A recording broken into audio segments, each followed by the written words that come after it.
नमस्कार, मैं हूं अंकुर और आप देख रहे हैं सत्य हिंदी। एक नजर अब तक की सुर्खियों पर। आज एनडीए की बैठक हुई जिसमें 38 दल शामिल हुए। इस दौरान पीएम मोदी ने एनडीए दलों के नेताओं को संबोधित करते हुए कहा कि राज्यों के विकास से देश के विकास, इस मंत्र के साथ एनडीए ने हमेशा काम किया है। मैं नए साथियों का हृदय से स्वागत करता हूँ। एनडीए के 25 वर्षों की यात्रा के साथ एक और सुखद संयोग जुड़ा है। ये वो समय है जब हमारा देश आने वाले 25 साल के लिए बड़े लक्ष्य की ओर कदम बढ़ा रहा है। उन्होंने कहा कि एनडीए का मतलब एन से न्यू इंडिया, डी से डेवलप नेशन और ए से एसोसिएशन ऑफ पीपल। उन्होंने कहा कि सभी का विश्वास एनडीए पर है। अर्थशास्त्री से लेकर अहम लोग भी ये मानते हैं सरकारें बहुमत से बनती हैं, लेकिन देश सबके प्रयास से चलता है। ऐसे में एनडीए सबके प्रयास के साथ आगे बढ़ रहा है। पीएम मोदी ने विपक्षी गठबंधन पर हमला करते हुए कहा कि जब गठबंधन सत्ता की मजबूरी से होता है, जब गठबंधन भ्रष्टाचार के इरादे से हो, जब गठबंधन परिवारवाद की नीति पर आधारित हो, जब गठबंधन जातिवाद और क्षेत्रवाद को ध्यान में रखकर किया जाता है, तो वो गठबंधन देश को बहुत नुकसान पहुंचाता है। इसके साथ ही उन्होंने कहा कि एनडीए के लिए राष्ट्र पहले है, राष्ट्र की सुरक्षा पहले है, प्रगति पहले है और लोगों का सशक्तिकरण पहले है। उन्होंने कहा कि एनडीए किसी के विरोध के लिए या किसी को सत्ता से हटाने के लिए नहीं बना था। इसका गठन देश में स्थिरता लाने के लिए किया गया था। उन्होंने कहा कि सरकारें बहुमत से बनती हैं, लेकिन देश सबके प्रयास से चलता है। पीएम मोदी ने एनडीए के दलों के नेताओं को संबोधित करते हुए कहा कि विपक्ष आम लोगों की समझ को अंडरएस्टिमेट करता है। जनता देख रही है ये पार्टियां क्यों इकट्ठा हो रही हैं। जनता देख रही है कि कौन सा गोंद इनको जोड़ रहा है। लोग देख रहे हैं कि केरल में लेफ्ट और कांग्रेस में झगड़ा है और बेंगलुरु में साथ बैठे हैं। बंगाल में कांग्रेस और लेफ्ट के लोगों को टीएमसी के लोग मारते हैं, लेकिन इनके नेता कुछ नहीं करते हैं। इसकी सच्चाई दूसरे राज्यों में भी दिखाई देगी। देश की जनता ने यह सब देखा है और देख रही है। इनकी हकीकत देश के सामने आ चुकी है। अपने राजनीतिक स्वार्थ के लिए पास आ सकते हैं, लेकिन साथ नहीं आ सकते हैं। पीएम मोदी ने कहा कि 2024 का चुनाव दूर नहीं है। देश के लोग मन बना चुके हैं कि तीसरी बार एनडीए को अवसर देना है। पीएम मोदी ने कहा कि मुझसे गलती हो सकती है, लेकिन बदनीयत से काम नहीं करूंगा। मेरे शरीर का हर क्षण देश को समर्पित है। असम के मुख्यमंत्री हिमंत बिस्वा शर्मा ने विपक्षी गठबंधन के नाम पर तंज करते हुए कहा कि इंडिया नाम अंग्रेजों का दिया हुआ है। शर्मा ने एक ट्वीट में कहा, हमारी पूरी बहसी इंडिया और नफरत के बीच की है। अंग्रेजों ने हमारे देश का नाम इंडिया रखा। हमें खुद को औपनिवेशिक पहचानों से मुक्त होने के लिए संघर्ष करना चाहिए। हमारे पूर्वजों ने भारत के लिए लड़ाई लड़ी थी और हम भारत के लिए काम करते रहेंगे। बीजेपी भारत के लिए है।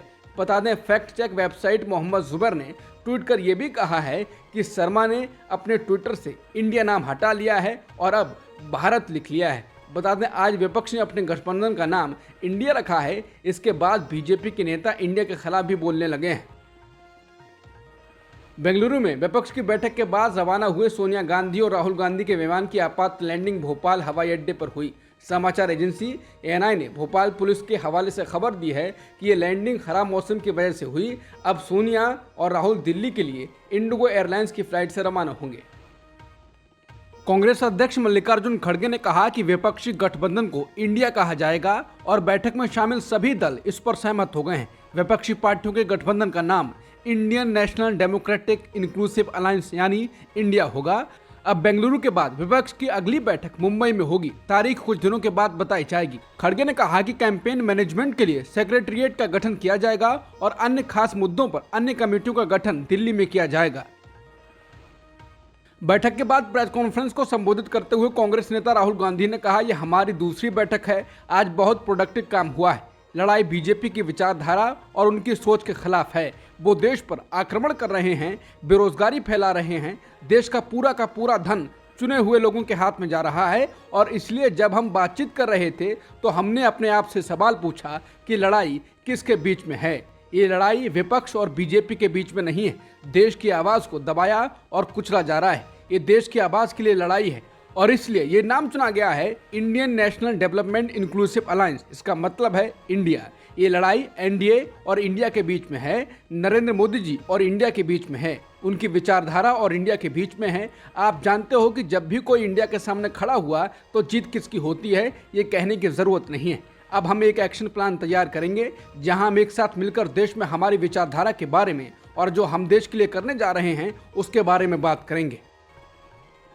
बेंगलुरु में संयुक्त विपक्ष की बैठक की शुरुआत कांग्रेस अध्यक्ष मल्लिकार्जुन खड़गे के संबोधन से हुई। एएनआई ने सूत्रों के हवाले से बताया कि खड़गे ने कहा कि मैंने एमके स्टालिन के जन्मदिन पर चेन्नई में पहले ही कहा था कि कांग्रेस को सत्ता या प्रधानमंत्री पद में कोई दिलचस्पी नहीं है। इस बैठक में हमारा इरादा अपने लिए सत्ता हासिल करना नहीं है। ये लड़ाई हमारे संविधान, लोकतंत्र, धर्मनिरपेक्षता और सामाजिक न्याय की रक्षा के लिए है। खड़गे ने कहा कि हम जानते हैं कि राज्य स्तर पर हम में से कुछ लोगों के बीच मतभेद हैं। ये मतभेद वैचारिक नहीं है, ये मतभेद इतने बड़े नहीं हैं कि हम इन्हें पीछे ना छोड़ सकें। हम आम आदमी और मध्यम वर्ग, युवाओं, गरीबों, दलितों, आदिवासियों और अल्पसंख्यकों के लिए इन मतभेदों को अपने पीछे नहीं रख सकते हैं, जिनके अधिकारों को पर्दे के पीछे चुपचाप कुचला जा रहा है।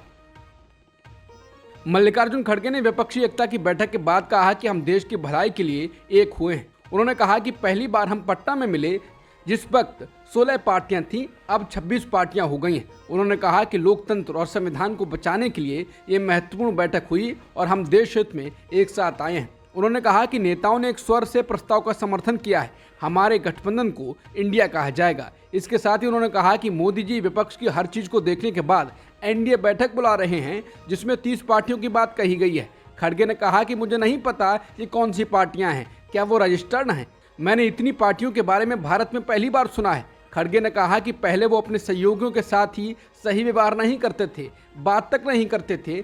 आज उन टुकड़ों को जोड़ने का काम मोदी जी कर रहे हैं। मोदी विपक्ष से डर गए हैं। विपक्षी एकता की बैठक के बाद ममता बनर्जी, उद्धव ठाकरे और अरविंद केजरीवाल ने जनता को संबोधित किया। ममता ने कहा कि बीजेपी के नेतृत्व में आने वाले दिन देश में जो जिंदगी है वो खतरे में है। सरकार बेचना, सरकार खरीदना इनका काम है। उन्होंने कहा कि इंडिया को बचाना, देश को बचाना है। भाजपा देश को बेचने की सौदेबाजी कर रही है और लोकतंत्र को खरीदने का मोल भाव कर रही है। ममता ने कहा कि भाजपा क्या इंडिया को चैलेंज कर सकती है? उन्होंने कहा कि बीजेपी हारेगी और इंडिया जीतेगी।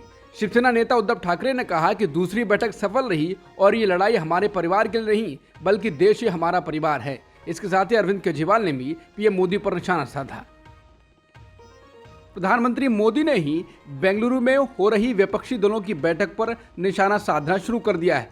पोर्ट ब्लेयर के वीर सावरकर इंटरनेशनल एयरपोर्ट के नए टर्मिनल के उद्घाटन के मौके पर उन्होंने कहा कि भारत की बदहाली के जिम्मेदार कुछ लोग अपनी दुकान खोलकर बैठ गए हैं।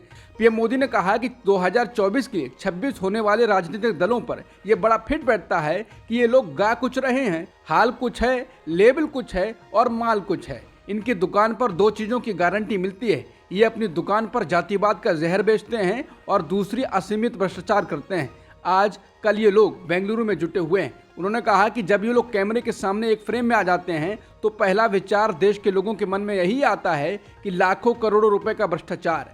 इसलिए देश की जनता कह रही है कि ये तो कट्टर भ्रष्टाचारी सम्मेलन हो रहा है। पीएम मोदी ने कहा, इस बैठक की एक और खास बात है, अगर कोई करोड़ों रुपए के घोटाले में जमानत पर है तो उसे बहुत सम्मान की नज़र से देखा जाता है। अगर पूरा का पूरा परिवार जमानत पर है तो उसकी और ज़्यादा खातिर होती है। पीएम मोदी ने कहा कि अगर किसी दल का कोई वर्तमान मंत्री भ्रष्टाचार के मामले में जेल में जाता है तो उसे एक्स्ट्रा नंबर देकर स्पेशली बुलाया जाता है। अगर कोई किसी समाज का अपमान करता है, अदालत से सजा पाता है तो उसकी बड़ी आबभगत होती है। कांग्रेस नेता सुप्रिया श्रीनेत ने प्रधानमंत्री मोदी के विपक्ष पर हमले का पलटवार किया। उन्होंने कहा कि प्रधानमंत्री मोदी की भाषा और बयान उनके डर का प्रमाण है। 9 साल सत्ता में रहने के बाद मोदी जी के अंदर ये दम नहीं है कि अपने काम पर वोट मांग लें। आज भी सिर्फ और सिर्फ विपक्ष के खिलाफ जहर उगल रहे हैं और अनर्गल आरोप लगा रहे हैं। जिस प्रधानमंत्री की नाक के नीचे देश का सबसे बड़ा अडानी महाघोटाला हुआ, उसको हिम्मत कैसे है भ्रष्टाचार पर अपना मुंह खोलने की। कांग्रेस नेता ने कहा कि जो प्रधानमंत्री पानी पी पी के विपक्ष के कुछ नेताओं को भ्रष्टाचार पर कोसें और फिर कुछ ही घंटों बाद पार्टी तोड़कर उन्हें अपनी सरकार में शामिल कर ले, वो दोहरे मापदंड का जीता जागता सबूत है। उन्होंने इसके साथ ही कहा कि मोदी जी बड़ा सीना ठोक कर चिल्लाते थे, एक अकेला सब पर भारी। दिल्ली की एक अदालत ने भारतीय कुश्ती संघ के अध्यक्ष रहे ब्रजभूषण शरण सिंह को महिला पहलवानों के साथ कथित यौन उत्पीड़न के मामले में 2 दिन की अंतरिम जमानत दी है। राउज एवेन्यू कोर्ट में अगली सुनवाई अब बृहस्पतिवार यानी 20 जुलाई को होगी और इस दिन अदालत ब्रजभूषण की नियमित जमानत याचिका पर सुनवाई करेगी। Additional chief metropolitan magistrate Harjeet Singh Jaspal ने सिंह को अंतरिम जमानत दी। अभियोजन पक्ष ने सिंह की जमानत का विरोध नहीं किया। गुजरात हाईकोर्ट के आदेश को चुनौती देने वाली कांग्रेस नेता राहुल गांधी की याचिका पर सुनवाई करने के लिए सुप्रीम कोर्ट सहमत हो गया है। सुप्रीम कोर्ट इस मामले में 21 जुलाई को सुनवाई करेगा। गुजरात के सूरत की एक अदालत ने मोदी सरनेम मामले में राहुल गांधी को दोषी माना था और 2 साल की सजा सुनाई थी। हालांकि राहुल गांधी को फौरन जमानत दे दी गई, लेकिन दोषी करार दिए जाने के कारण राहुल गांधी की सांसदी चली गई थी। सूरत की अदालत के फैसले के खिलाफ राहुल गांधी के वकीलों ने गुजरात हाईकोर्ट का रुख किया। गुजरात हाईकोर्ट ने भी सूरत की अदालत के फैसले को बरकरार रखा। इस फैसले के खिलाफ कांग्रेस की ओर से वकीलों ने सुप्रीम कोर्ट में अर्जी दाखिल की थी। 20 जुलाई से संसद का मानसून सत्र शुरू हो रहा है। अगर 21 जुलाई को सुप्रीम कोर्ट राहुल गांधी के हक में फैसला देता है तो राहुल गांधी संसद के मानसून सत्र में शामिल हो सकते हैं। अब तक की खबरों में इतना ही। बाकी खबरों के लिए बने रहिए सत्यहिंदी.com के साथ।